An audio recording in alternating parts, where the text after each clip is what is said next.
जय माता दी, हरे कृष्णा। कैसे हैं दर्शकों आप सभी लोग।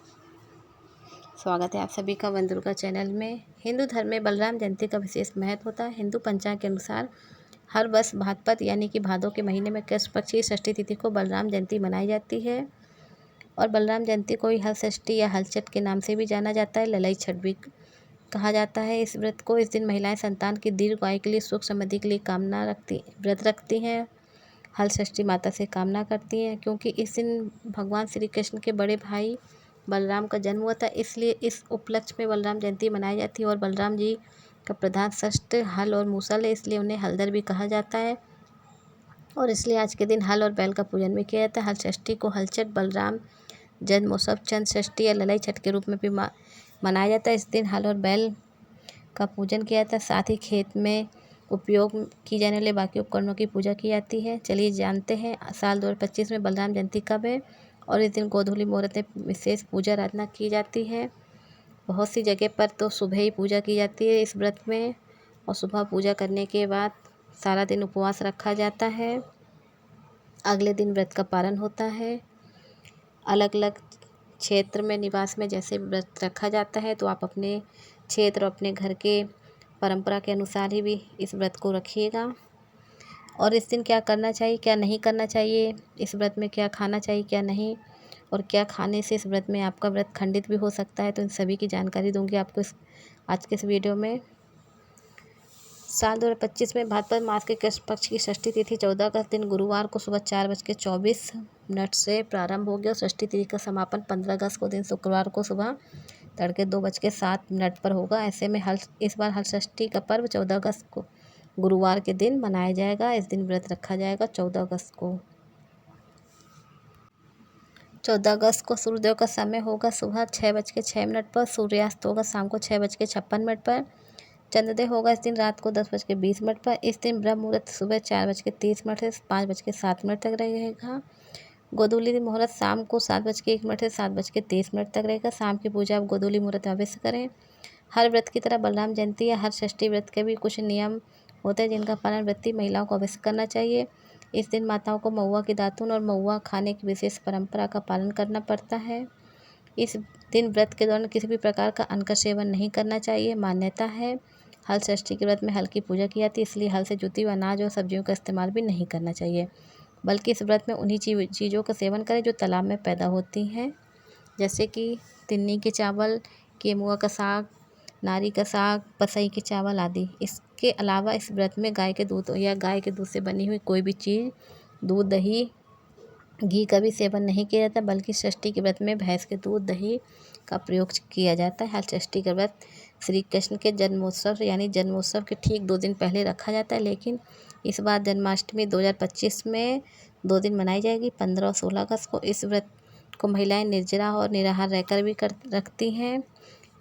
बहुत से जगह पर षष्ठी सुबह पूजा विधि करने के बाद सारा दिन उपवास रखा जाता है। और बहुत से घर के बाहर या कहीं भी दीवार पर आप शाम के समय गोबर से छठ माता का चित्र बनाते हैं।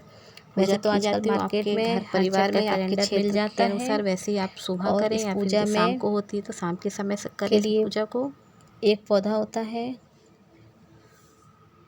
जिससे पूजा की जाती है, जिसे पलाश के पत्ते कहा जाता है।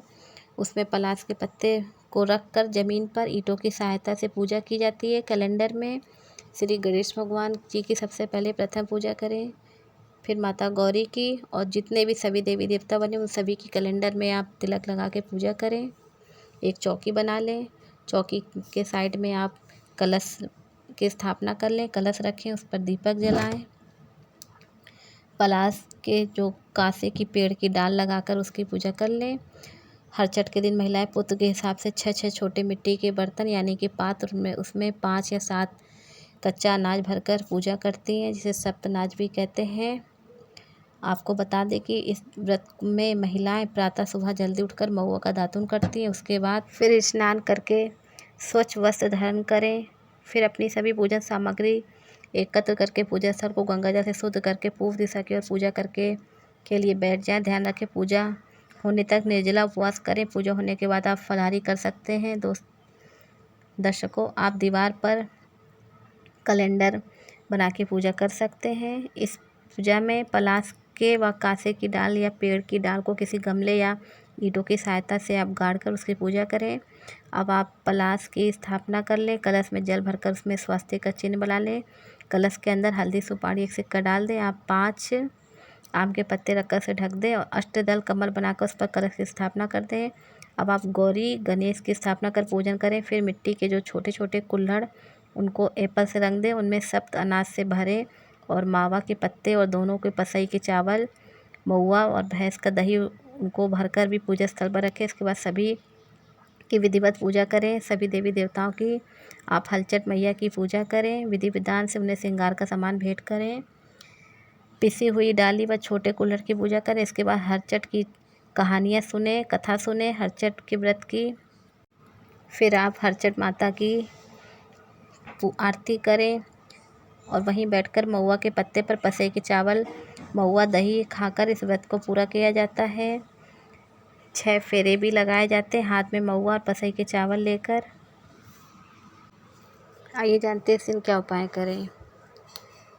इस दिन शिवलिंग पर आप 11 या 21 बेलपत्र पर चंदन से ओम नमः शिवाय लिखकर शिवलिंग पर चढ़ाएं। आपकी जो मनोकामना है वो कहें।